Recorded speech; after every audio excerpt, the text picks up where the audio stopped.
Baik, assalamualaikum warahmatullahi wabarakatuh. Bismillah, walhamdulillah, wal khair wa syarru bima syiatillah, wa la hawla wa la quwwata illa billah. Allahumma sholli ala sayyidina Muhammad salatan taj'aluna biha min ahli ilmi zahiran wa batinan wa tahsuruna biha fi ibadika shalihin fid dunyana wa ukhrana wa ala alihi wa sahbihi ajmain. Yang terhormat pengampu dosen pengampu mata kuliah fikih mawaris Ustadz Syabul Bahri MHI, yang kami banggakan, yang kami cintai, mahasiswa HTN kelas ICP International Class Program, dan Ibu moderator. Tentunya kami doakan mudah-mudahan antum semua diberikan kesehatan selalu, diberikan rizki yang banyak, dan tentunya diberkahkan selalu ilmunya. Amin, amin ya rabbal alamin. Tentunya puji dan syukur kita marilah kita panjatkan kehadirat Allah Subhanahu wa taala, yang dimana pada kesempatan pagi ini, siang ini, kita bisa berkumpul, bermuajahah, bertatap muka walau dalam jaringan atau daring. Alhamdulillah dengan keadaan sehat walafiat. Tentunya kita juga bersyukur telah diberikan nikmat iman dan nikmat Islam. Kemudian salawat dan salam semoga tercurah limpahkan kepada junjungan kita, yakni seorang hamba yang terpilih, siapa lagi kalau bukan habibana wa nabiyana wa karimana sayyidina Muhammad sallallahu alaihi wasallam. Baiklah teman-teman semua, mahasiswa ICP dan moderator tentunya yang kami hormati Ustadz. Baiklah, di sini saya Yudhistira Abdi Rizki. Kebetulan saya dari kelompok 10 sendirian. Di sini izinkanlah saya untuk mempresentasikan tentang materi yang tentunya tidak kalah serunya untuk kita diskusikan, yaitu terkait masalah horko, mushtarokah, dan gorowain. Baik, di dalam kelompok kami atau kelompok 10 ini kami akan membahas 3 subtema tersebut. Yang pertama adalah terkait horko. Sebelum kita mulai, marilah kita sama-sama membaca basmalah dan membaca surah Fatihah supaya kita diberkahkan sesuai dengan hadis Nabi Shallallahu Alaihi Wasallam. Kullu syai'in la yubda'u bihi bismillahi fahuwa aqta. Barang siapa yang memulai suatu pembelajaran tanpa menggunakan bismillahirrahmanirrahim fahuwa aqta, yaitu bakal terputus, bimakna terputus dari segi barokahnya. Oleh karena itu, marilah kita sama-sama membacakan bismillah sekaligus ummul Quran wa ummul kitab. Ala hadhihi niyat wa fi kulli niyatin shalihah ila hadratil habibi sayyidina Muhammadin sallallahu alaihi wasallam. Syiril Fatihah. A'udzubillahi minasyaitonirrajim. Bismillahirrahmanirrahim. Alhamdulillahirabbil alamin arrahmanirrahim. Iyyaka na'budu wa iyyaka nasta'in. Baik, teman-teman semua, moderator dan ustadz yang saya hormati, yang saya ta'azimi. Baik, yang pertama kami akan membahas terkait masalah horko. Apa pengertian horko, bagaimana pendapat fuqaha terkait horko, dan bagaimana sih contoh dari horko itu sendiri. Nah, perlu kita ketahui bahwasanya horko itu berasal atau diambil dari bahasa Arab, yaitu horoko yakhroku, yang artinya adalah memecah, membelah, mencabik, mengoyak, dan merobek.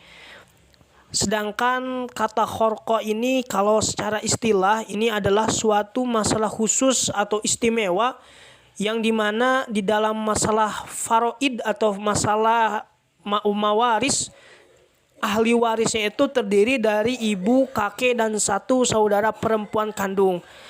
Masalah ini bisa dinamakan dengan horko, mengoyak, mencabik. Ini kenapa alasannya? Nah, karena di dalam masalah ini terdapat bermacam-macam pendapat para sahabat, yang dimana seolah-olah pendapat yang satu mengoyakkan atau mencabik dari pendapat yang lain, yang dimana dari pendapat tersebut ini sebagai contoh adalah dari pendapatnya Zaid bin Sabit. Nah, di mana pendapat ini diikuti oleh mazhab Imam Malik, Imam Syafi'i, dan Imam Ahmad bin Hambal. Di satu pihak ada juga pendapat Abu Bakar, yang di mana pendapat Abu Bakar ini dianut oleh mazhab Imam Abu Hanifah, dan di satu pihak yang lainnya juga ada pendapat dari Utsman bin Affan, yang di pihak lain. Selain itu pula ada juga pendapat dari Ibnu Mas'ud. Nah, bagaimana korelasinya atau bagaimana pendapat ulama terkait tentang horko ini? Telah kita ketahui bahwasanya tadi yang dimaksud horko secara istilah itu adalah yang dimana ahli warisnya itu terdiri dari ibu, kakek, dan satu saudara perempuan kandung, seperti itu. Nah, di sini ada perbedaan pendapat terkait masalah horko. Yang pertama ada pendapat dari Zaid bin Sabit, yang dimana Zaid bin Sabit ini mengemukakan atau berpendapat bahwasannya ibu itu mendapatkan bagian sepertiga, sedangkan kakek beserta seorang saudara perempuan kandung itu mendapatkan bagian muqassamah, atau setara dengan ketentuan bahwa kakek tersebut itu mendapatkan 2 kali bagian saudara perempuan kandung. Jadi kakek dan saudara perempuan kandung itu ada pembahasilnya itu harus berbanding 2:1. Nah ini memang tidak seperti mawaris seperti biasa, karena ini adalah ketentuan khusus atau istimewa yang terkait dengan masalah horko. Nah, ini menurut Zaid bin Sabit. Nah, bagaimana Abu Bakar berpendapat terkait masalah horko ini? Nah, Abu Bakar ini berpendapat bahwasannya ibu itu mendapatkan sepertiga daripada hartanya. Kemudian kakek menjadi asobah. Asobah itu adalah sisa, yang dimana kakek ini mendapatkan 2/3. Nah, sedangkan seorang saudara perempuan kandung itu terhijab oleh kakek, sehingga ia tidak dapat mendapatkannya. Ini mengambil pendapat fuqaha atau pendapat Abu Bakar terkait masalah horko ini.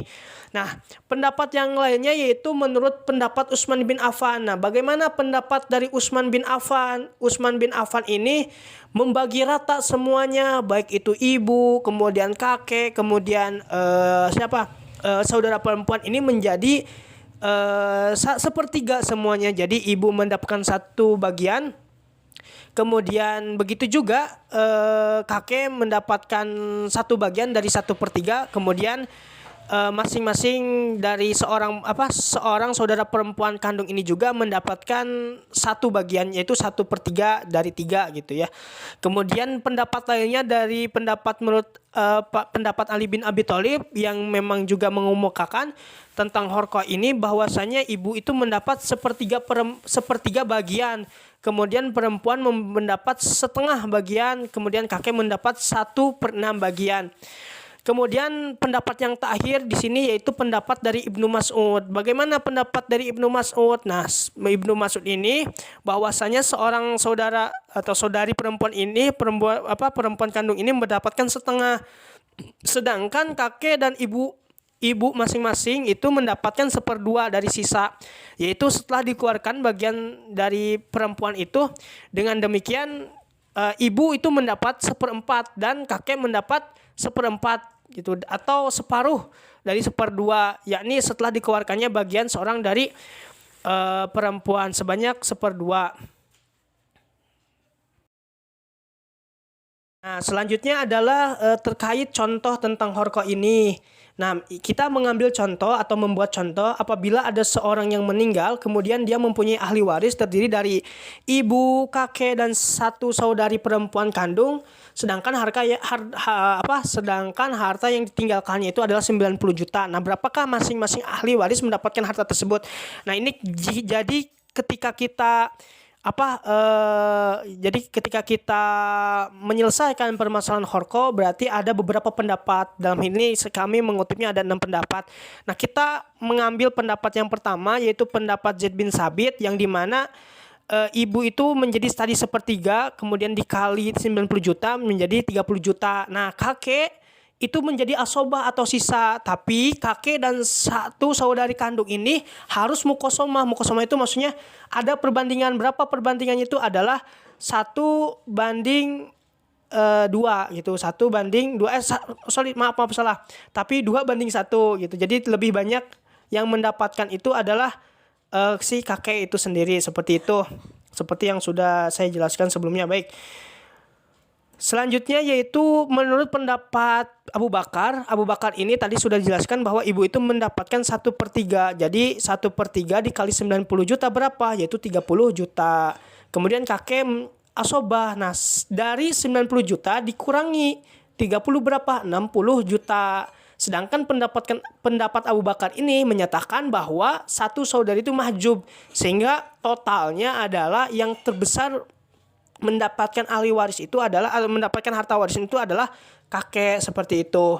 Nah, kemudian yang ketiga menggunakan teori atau pendapatnya Umar bin Khattab, yang dimana Umar bin Khattab ini seperti yang sudah saya katakan tadi, bahwasanya ibu itu mendapatkan 1/3 dari sisa saudari kandung. Jadi yang terbanyak ini ketika pendapat Umar bin Khattab justru satu orang saudari kandung yang terbanyak, sehingga saudari kandung ini mendapatkan setengah daripada harta yang diwariskan, yaitu jadi setengah dikali 90 juta jadi 45 juta. Sedangkan kakek itu menjadi asobah. Asobah itu sisa dari mana? Nah, sisa dari ibu, karena ibu ini setelah sisanya itu berapa? Sisanya itu tadi adalah 45 juta. Jadi asobah itu diberikan dulu kepada si kakek 30 juta, kemudian sepertiga dari saudari kandung itu menjadi milik ibu, yaitu 15 juta. Nah, ini. Kemudian selanjutnya menggunakan teori atau pendapatnya dari pendapat Utsman bin Affan yang menyatakan bahwa ini lebih runtut dan lebih sama, bahwasanya menurut Utsman bin Affan ini dalam permasalahan kharqah ini 1/3 semuanya. Jadi ibu 1/3, kakek 1/3, satu saudari kandung itu 1/3, sehingga 1/3 kali 90 itu sekitar 30 juta. Jadi setiap orang itu diberikan 30 juta. Nah, kemudian selanjutnya ini adalah pendapat Ali bin Abi Thalib. Nah, pendapat Ali bin Abi Thalib ini ibu itu mendapat 1/3 bagian, kemudian kakek mendapat 1/6 bagian, kemudian satu saudara kandung itu mendapat setengah bagian. Nah, ini harus dicari dulu akar permasalahannya. KPK dari 6 adalah KPK terkecil dari berapa ini? Dari 3 ya, itu 6 adalah 6. Jadi akar permasalahannya itu adalah 6 ya. 1 menjadi 2. Jadi yang ibu itu menjadi 2/6, kakek menjadi 1/6 tetap, karena 6 dibagi 6 sama dengan 6 dibagi 6 sama dengan 1 dikali 1 sama dengan 1. Jadi 1/6. Nah, kemudian saudari kandung itu setengah, jadi 3/6 setengahnya. Nah, ini sudah kita totalkan, pokoknya tinggal, insya Allah ini sudah mudah sekali, sudah kita buat semudah mungkin. Kemudian dari pendapat Ibnu Mas'ud yang menyatakan mahjub terhadap saudari kandung. Ini bisa ya, ini sudah bisa dibaca. Oke, selanjutnya itu tentang mustarokah. Nah, apa sih yang dimaksud dengan mustarokah? Bagaimana pendapat fuqaha tentang mustarokah dan bagaimana contoh mustarokah? Nah, secara bahasa, sekali lagi kita bahas dulu ya secara bahasa, bahwasanya mustarokah ini berasal dari Dari bahasa Arab yang berarti atau yang dari kata ishtaroka yashtariku, yang mempunyai artinya adalah berpartisipasi atau mengambil bagian, atau kata tasyaroka yatasyaroku yang mempunyai arti berserikat atau berkumpul. Sedangkan secara istilah masalah mumasyaroka ini dikaitkan dengan ilmu mawaris. Nah, ini adalah masalah yang dimana istimewa, yang dimana di dalam masalah ini terdapat ahli waris yang terdiri dari para ahli warisnya itu suami, ibu, 2 saudara seibu, dan 2 lebih dari saudara 2 atau 1 gitu ya, atau 1 saudara kandung. Nah, kenapa dinamakan dengan masalah mustarokah seperti itu ya? Nah, ini ada beberapa pendapat juga. Yang pertama, dinamai mustarokah. Sebenarnya namanya bukan hanya mustarokah. Ada yang dinamakan dengan umariyah. Kemudian ada juga yang dinamakan dengan himariyah. Dan juga hijariyah dan lain sebagainya. Ini yang pertama itu adalah mustarokah ini adalah yang dimana yang dimana masalah ini dinamai itu diambil dari segi praktis atau operasional di dalam metode perhitungannya. Karena saudara laki-laki kandung itu mendapatkan bagian 1/3 secara berserikat dengan perolehan yang tadinya didapat oleh saudara seibu. Nah, secara mudahnya bahwa nama mustarokah ini, nama lainnya juga adalah dikenal dengan sebutan Umariyah. Kemudian ada juga Himariyah, kemudian Hajariyah, dan ada juga yang mengatakan masalah ini tuh dengan sebutan Yaminiyah, itu Yaminiyah. Nah, alasan yang pertama kenapa dinamakan Umariyah itu karena memang pencetus dari mustarokah ini adalah Umar bin Khattab yang mencetuskan masalah ini, dan memang masalah ini terus terulang sehingga dinamailah, supaya mudah untuk mengklasifikasinya, dinamailah dengan Umariyah. Adapun di satu riwayat juga ada yang menyatakan bahwa ada penduduk daripada kekhilafahan atau kepemimpinan Umar ini yang memprotes atau berdemonstrasi, ibaratnya seperti itu, kepada Umar, yang mengatakan bahwa ya Amirul Mukminin hab'an abahum kana hujran fil yami alastu ummahum wahidah. Nah, di situ kemudian juga ada dari sebagian riwayat juga yang protes terhadap Umar ini dengan sebuah lafaz ya Amirul Mukminin hab'an abana hamaron atau himaron alasna min ummi wahidah. Kalau diartikan ini, apabila ayahku ini adalah seorang himar, kemudian ibuku seorang himar, apabila jadi gini, apabila, karena ini yang ngomongnya itu adalah orang saudara kandung. Jadi ya Amirul Mukminin, seandainya ayah kami seekor himar atau batu yang dilempar ke dasar laut, bukankah kami ini adalah anak-anak dari ibu juga, gitu kan? Nah, Umar radhiyallahu taala anhum itu memandang kata-kata orang itu konsisten dan relevan, maka Umar itu memutuskan agar bagian waris saudara sekandung bersekutu dengan saudara seibu. Nah, ini yang menjadi latar belakang kenapa dinamai dengan Himariyah, kemudian Hijariyah, batu itu ya, kemudian Umariyah. Nah, selanjutnya adalah bagaimana pendapat fuqaha tentang mustarokah ini. Nah, pertama itu kita bahas dulu bahwa di dalam kitab Nazon Rohabiyah dijelaskan bahwa intu jadzaujan wa amma warisa wa ikhwatun lil umi haju sulusa wa ikhwatun aidon li umi wa abi wastagrokul malabi fardi nasobi faj'alahum kuluhum li umi waj'al abahum hujran fil yami wa aksamu alal ikhwati sulusutirkah fahazihi mas'alatul mustarokah. Bahwasanya Imam Muhammad bin Ali Ar-Rahibi di dalam kitabnya yaitu Matnur Rohabiyah menuturkan beberapa bait yang sudah saya bacakan tersebut, bahwasanya salah satu permasalahan yang terjadi di dalam pembagian harta warisan itu adalah masalah mustarokah. Nah, atau ada juga yang menyebutkannya dengan musyarrokah dengan menggunakan shin yang ro dan ditasdid. Di dalamnya itu hukum waris Islam sebagaimana dituturkan di dalam nazam tersebut, bahwasanya masalah mustarokah ini digambarkan di mana dalam pembagian warisan ahli waris yang terdiri apa saja, suami, dua orang saudara seibu atau lebih banyak atau lebih gitu ya, baik laki-laki maupun perempuan atau campuran. Kemudian ada seorang saudara laki-laki kandung dan lebih dari seorang ibu atau nenek, seperti itu. Dalam masalah mustarokah ini, suami mendapatkan bagian berapa? Di sini dijelaskan 1/2. Ibu atau nenek mendapatkan 1/6. Saudara seibu memperoleh bagian 1/3. Dan saudara laki-laki kandung mendapatkan bagian asobah. Namun pada kenyataannya, semua ahli waris itu yang mendapatkan bagiannya pasti menghabiskan seluruh hartanya.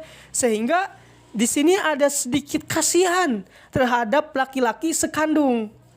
Masa putri saudari yang seibu mendapatkan 1/3 harta, sedangkan anak dari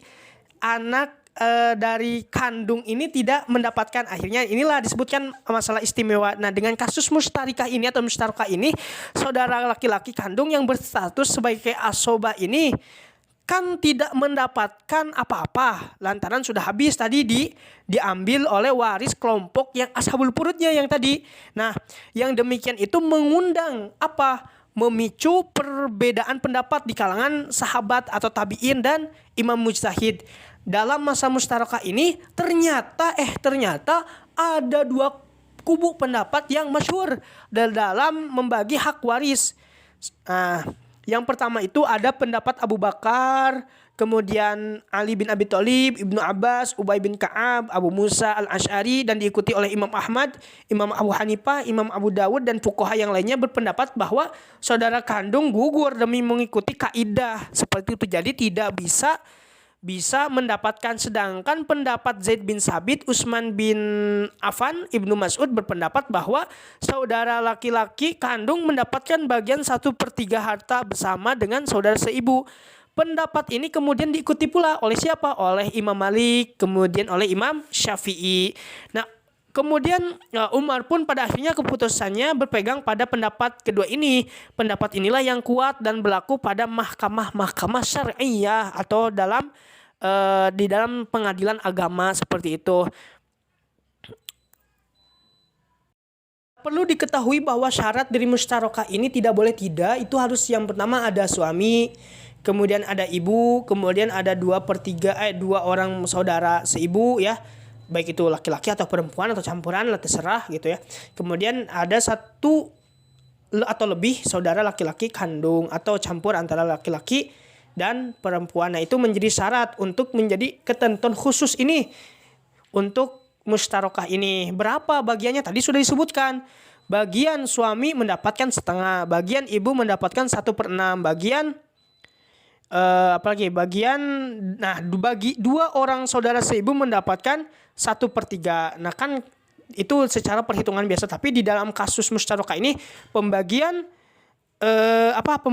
dua orang saudara seibu itu dan bagian satu orang saudara laki-laki kandung itu dijadikan 1/3 ini dibagi menjadi beberapa orang tersebut, beberapa saudara tersebut. Jadi menurut ketentuan yang umum itu bahwasanya seperti di atas, karena tadi sudah disebutkan bahwa laki-laki kandung itu tidak mendapatkan bagian.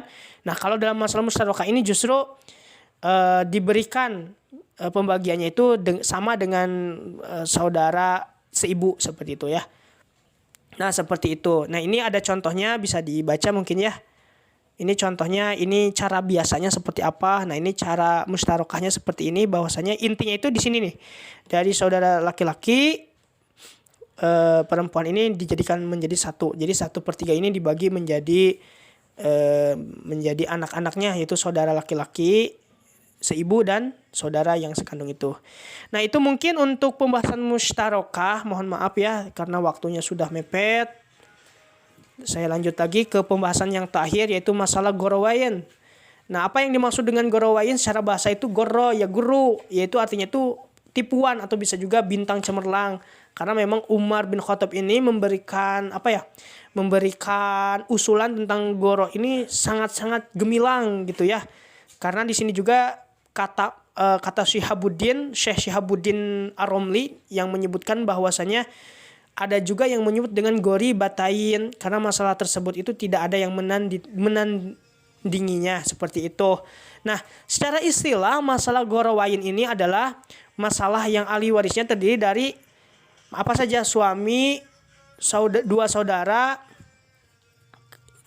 perempuan, kemudian dua saudara perempuan seibu, sekandung dan seibu. Nah, ini hampir mirip ya dengan yang tadi, cuman ya bedanya ini adalah dua saudara perempuan kandung dan dua saudara perempuan seibu dan suami tentunya itu. Nah, ini masalah-masalah khusus ini memang harus sesuai ini seperti itu ya. Nah, lanjut saja, masalah gorowain ini merupakan masalah yang ijtihadiyah tentunya ya, yang menyimpang dari kaidah umum daripada ilmu faraid ini. Yakni bagi ibu yang merupakan seharusnya seorang waris dari kelompok ashabul furud mendapatkan alternatif bagian 1/3 atau 1/6. Nah, dalam konteks ini bagian ibu itu berubah menjadi 1/3 atau sulusul baqi.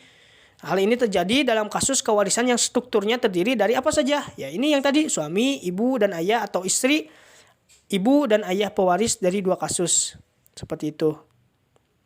Nah, penggagas dari ini adalah Umar bin Khattab, kemudian Utsman bin Affan dan lain sebagainya, yang menyatakan bahwa ibu mendapatkan 1/3 sisa sulusul baqi itu dalam kedua macam masalah tersebut. Nah, ini ada contohnya. Ya, contoh kewasiatan ini sudah saya tulis di makalah, dan di makalah itu lebih jelas penjelasannya, dan tentunya dengan